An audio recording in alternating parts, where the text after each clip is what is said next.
இங்க நம்ம ஹீரோ ஒரு பெரிய போட்டோகிராஃபரா இருக்காரு. இவருக்கு ஒரே ஒரு பொண்ணு மட்டும்தான். அந்த பொண்ணுக்கு அம்மா இல்ல. அந்த பொண்ணு ரொம்ப சோகமா வீட்ல உட்கார்ந்து இருக்கிறப்ப நீ ஏன் இப்படி இருக்கன்னு கேட்கும் போது, எங்க கிளாஸ்ல வருண்ங்கிற பையன் என்னை விட 1% மார்க் கூட எடுத்தனால அவன் ஃபர்ஸ்ட் மார்க் வாங்கிட்டான்னு ரொம்ப சோகமா இருக்கா. இந்த சின்ன பொண்ணோட தாத்தாவும் 1% தானே விடுன்னு சொல்றப்ப இந்த பொண்ணு கோச்சிட்டு ரூமுக்கு கிளம்பிடுறா. அந்த பொண்ணை தூங்க வைக்கிறதுக்காக நிறைய கதைகள்லாம் சொல்லி ராஜா கதைனா சொல்றாரு. ஆனா இந்த சின்ன பொண்ணு அவங்க அப்பா கிட்ட நீ சொல்ற எந்த கதையில அம்மாவே வரமாட்டாங்களான்னு கேக்குறா. நம்ம ஹீரோவும் அந்த பொண்ணுக்கு ஹெல்த் இஷ்யூஸா இருக்கறனால டேப்லெட் சாப்பிட்டு தூங்குன்னு சொல்றாரு.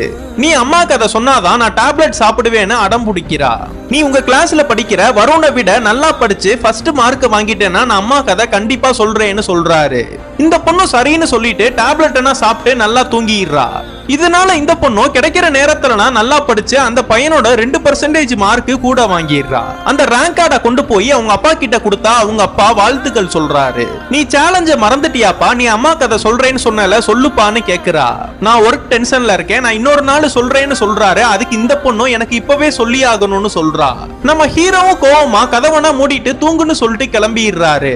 அடுத்த நாள் நம்ம ஹீரோ தூங்கிட்டு இருக்கிறப்ப நம்ம ஹீரோவோட அப்பா மகியை காணோம்னு சொல்றாரு.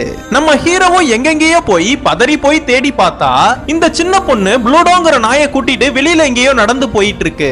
திடீர்னு அந்த நாய் எங்கேயோ ஓடிட்டு இருக்கு. அந்த நாயை பிடிக்கலான்னு இந்த சின்ன பொண்ணு ஓடுறப்ப ஒரு ட்ரக்கு நம்ம மகியை இடிக்கலான்னு பக்கத்துல வந்துருச்சு. அங்க இருக்கிற யாசனாங்கிற அந்த பொண்ணு தான் நம்ம மகியை காப்பாத்துறா. இதுக்கப்புறம் என்ன ஆச்சுன்னு உங்களுக்கு தெரியணும்னா கீழே கமெண்ட் பாக்ஸ்ல பார்ட் 2ன்னு போட்டு போங்க.